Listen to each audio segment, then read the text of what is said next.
வணக்கம் நண்பர்களே. நம்ம டிஸ்க்ளைமர் எடுத்துக்கிறோம். நம்ம செபி ரிஜிஸ்டர் அட்வைசர் ஆர்ஐஓ கிடையாது. நம்ம இங்க பேசக்கூடியது எல்லாமே தகவலா மாத்திரமே பார்க்கப்பட வேண்டும். இது யாருக்கும் முதலீடு சம்பந்தமாகவோ பங்குகளை வாங்கவோ விற்கவோ நம்ம எந்த ஆலோசனையும் கொடுக்கப்படல. எல்லா தொழிலும் ரிஸ்க் இருக்கும். ரிஸ்க் புரிஞ்சுட்டு எச்சரிக்கையோட தொழில் செய்யும்போது எல்லாமே நல்லா இருக்கும். நம்மள ஆதரிக்கிற அனைத்து நல்ல உள்ளங்களுக்கும் நன்றி. வளமுடன் வாழ்க. வணக்கம் நண்பர்களே. 2024-25க்கான Q4 ரிசல்ட் அனௌன்ஸ் பண்ணிட்டு வராங்க. அந்த வரிசையில் இப்போ நம்ம பார்க்கக்கூடியது AU small finance bank. Subsequent குவார்ட்டருக்கும் 2025-26க்கும் என்ன வாய்ப்பு இருக்குங்கிறதுக்கான ஒரு தேடுதல் முயற்சி. ட்ரெண்ட்லைனை பொறுத்த வரைக்கும் மிட்ரேஞ்ச் பெர்ஃபார்மருங்கிற கிளாசிஃபிகேஷன்ஸ்குள்ளே வராங்க. Medium financial strength, mid valuation, டெக்னிக்கலாக மூமெண்டம் நியூட்ரலில் இருக்குது.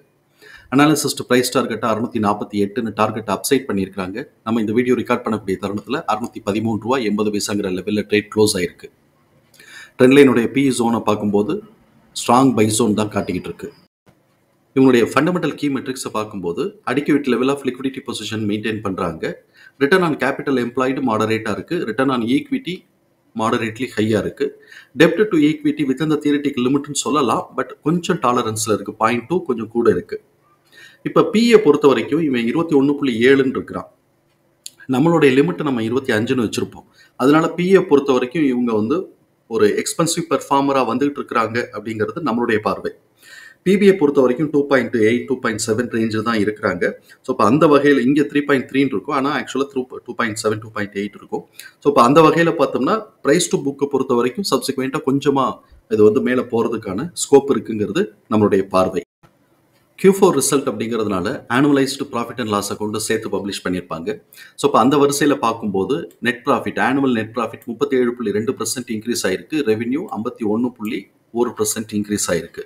இப்போ இவங்களுடைய நெட் ப்ராஃபிட் மார்ஜின் பார்த்தோம்னா 14.54 இருக்குது. இது நல்லா ஹையாக இருக்குது அப்படிங்கிறத புரிதலுக்குள்ளே எடுத்துக்கலாம். கிராஸ் என்பிஏ 2.28 இருக்குது. லெஸ் தென் 3க்குள்ளே வந்துருச்சு. ஆனால் போன 3 வருஷமாக பார்த்தோம்னா லெஸ் தென் 2 இருந்தது. இப்போ கொஞ்சம் 2வை கிராஸ் பண்ணி போயிருக்குங்கிறத நம்ம புரிதலுக்குள்ளே எடுத்துக்கிறோம். என்ஐஎம் 5.08 இருக்குது. இது வந்து ப்ரீவியஸ் இயரை காட்டிலும் நல்ல ஹையாக தான் எடுத்திருக்கிறாங்க. அதில் க்ரோத் இருக்குங்கிறதையும் நம்மளால் புரிஞ்சுக்க முடியுது. இபிஎஸ் உடைய லெவல் பார்த்தோம் அப்படின்னு சொன்னாக்க 28.3 இருக்குது. ஸோ இப்போ இது வந்து போன தடவையை காட்டிலும் ஒரு 8 பாயிண்ட் கூட எடுத்திருக்கிறாங்க. இபிஎஸ் நம்ம பார்த்தோம் அப்படின்னு சொன்னால் ஒரு 5 வருஷமாக பார்த்தோம் அப்படின்னு சொன்னால் ஒரு இன்க்ரிமெண்டல் ட்ரெண்ட்லேயே தான் இருக்குது. 5 வருஷம் இல்லை, அதுக்கு கூடவே நம்ம எடுத்துக்கலாம். பட் 15.7, 15.2 இந்த இடத்துல நம்ம பார்க்கும்போது ஒரு 4 வருஷமாக இன்க்ரிமெண்டல் ட்ரெண்ட்லேயே இருக்கிறாங்க அப்படிங்கிறதையும் நம்ம புரிதலுக்குள்ள எடுத்துக்கிறோம். குவார்டர்லி ரிசல்ட்டை பொறுத்த வரைக்கும் இயர் ஆன் இயர் கம்பேரிசன்கிறது மார்ச் 2025 மார்ச் 2024 கம்பேர் பண்ணும்போது குவார்டர்லி நெட் ப்ராஃபிட் 35.9% இன்க்ரீஸ் ஆயிருக்கு. குவார்டர்லி ரெவென்யூ 48.6% இன்க்ரீஸ் ஆயிருக்கு. Q2Qன்னு வரும்போது கிட்டத்தட்ட ஒரு 300 கோடி ரூபாய்க்கு ரெவென்யூ இன்க்ரீஸ் ஆயிருக்கு. அதே மாதிரி நெட் ப்ராஃபிட் பார்த்தோம்னா ஒரு 25 கோடி ரூபாய்க்கு குறைஞ்சு போச்சு. அதனால இபிஎஸ் உடைய லெவல் ஒரு 0.3 குறைஞ்சு ₹6.80 லெவலில் இருக்கு. இருந்தாலும் இபிஎஸ் உடைய டிடிஎம் லெவல் பார்த்தோம்னா 28.3 இருக்கு. இது இன்னமும் இன்க்ரிமெண்டல் ட்ரெண்ட்ல தான் இருக்குங்கிறது நம்மளுடைய பார்வை. இப்படிப்பட்ட இந்த சூழல்ல எம்எஃப் தன்னுடைய ஹோல்டிங்கை வந்து 3.06% இன்க்ரீஸ் பண்ணி வச்சிருக்கிறாங்க. எஃப்ஐஎஸ் 3.76% டிக்ரீஸ் பண்ணி வச்சிருக்கிறாங்க. இப்போ எம்எஃப் நம்ம பார்க்கும்போது கண்டினியூஸாக ஒரு 3 குவார்ட்டரா வந்து பையே பண்ணிட்டு இருக்கிறாங்க, ஹோல்டிங்கை இன்க்ரீஸ் பண்ணிட்டு இருந்திருக்கிறாங்க.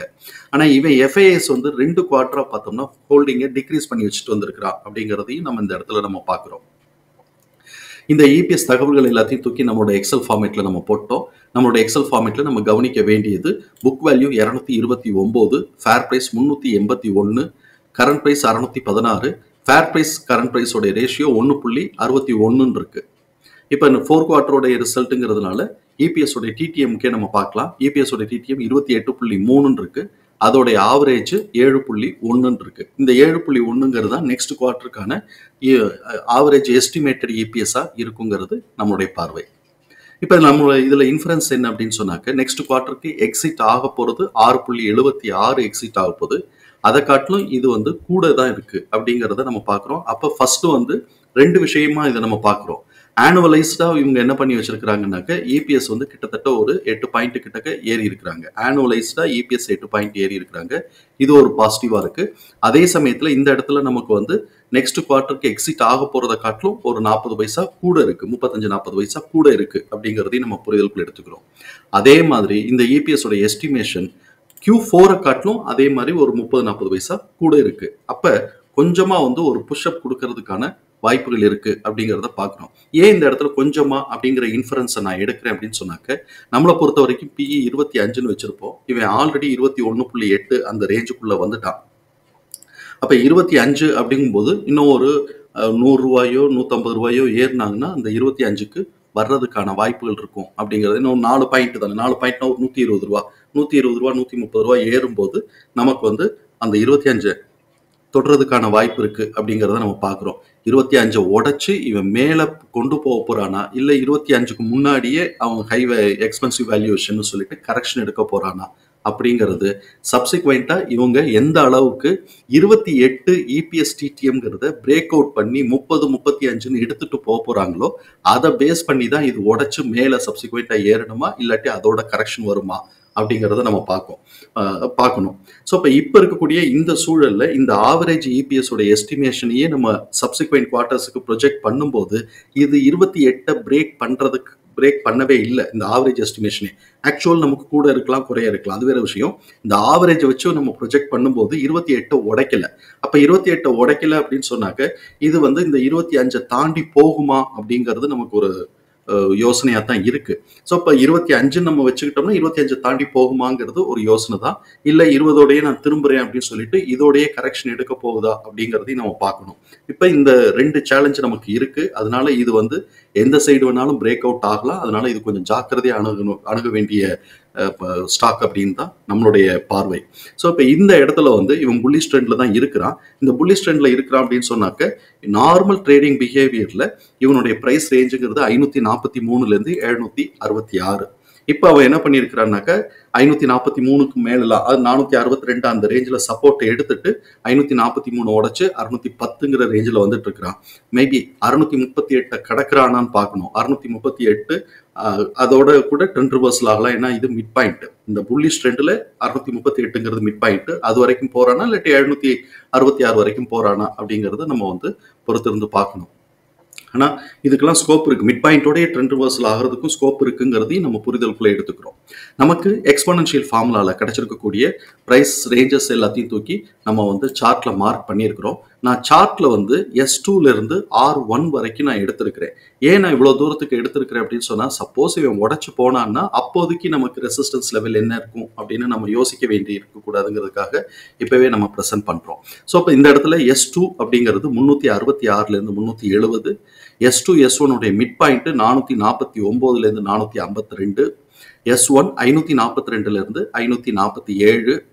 இப்போ S1 கடக்கும்போது பிரேக் பாயிண்டோடைய ஜோன் வருது. பிரேக் பாயிண்டோடைய பாட்டம் ரேஞ்சு 669லேருந்து 653, பிரேக் பாயிண்ட் 763லேருந்து 767, பிரேக் பாயிண்டோடைய டாப் 900லேருந்து 906. இது வந்து பிரேக் பாயிண்டோடைய டாப் ரேஞ்சு.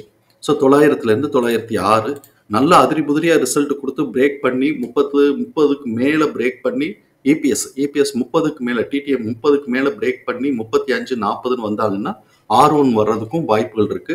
அப்படி R1 வந்தாங்கன்னா இப்ப இருக்கக்கூடிய இபிஎஸ் உடைய லெவல் பிரகாரம் 1047லேருந்து 1054க்கு இருக்கு.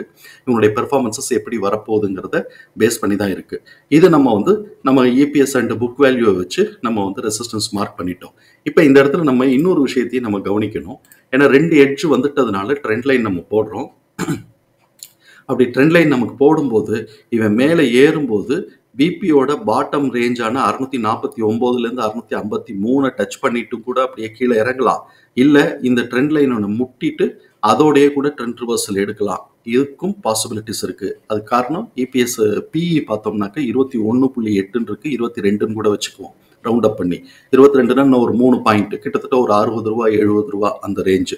ஸோ இப்போ அந்த ரேஞ்சுங்கிறது இங்கே கரெக்டாக அந்த ட்ரெண்ட் லைனோடைய ஃபிட் ஆகும். 686 இல்லாட்டி 690 அந்த ட்ரெண்ட் லைனோட ஃபிட் ஆகும். ட்ரெண்ட் லைனில் இவன் எப்படி போகிறானோ அதை பேஸ் பண்ணி அடுத்த வீக் போகிறான்னா கொஞ்சம் கம்மியாகும். ஸோ இப்போ அந்த மாதிரியான வாய்ப்புகளும் இருக்கு அப்படிங்கிறத பார்க்குறோம். இப்போ இவன் நல்ல ரிசல்ட் கொடுத்துட்டான் அப்படின்னு சொன்னால் ட்ரெண்ட் லைனை உடைச்சு அவன் வந்து ஒரு புல் பேக் எடுத்து ஒரு ஸ்ட்ராங் புல்லிஷ் ட்ரெண்ட் வச்சான்னாக்க நம்ம R1 எதிர்பார்க்கலாம் அப்படிங்கிறது தான் நம்மளுடைய பார்வை. இல்லாட்டி அவன் இவன் எந்த அளவுக்கு கீழே இறங்க போறான்னு பார்ப்போம். இப்போ வரைக்கும் நம்ம S2 வரைக்கும் மார்க் பண்ணியிருக்கிறோம். தகவல் பயனுள்ளதாக இருக்கும் நம்புறேன். தகவல் பயனுள்ளதாக இருந்ததுன்னா சங்கருக்கு ரொம்ப சந்தோஷம். நம்மளை ஆதரிக்கிற அனைத்து நல்ல உள்ளங்களுக்கும் நன்றி. வளமுடன் வாழ்க. நன்றி நண்பர்களே.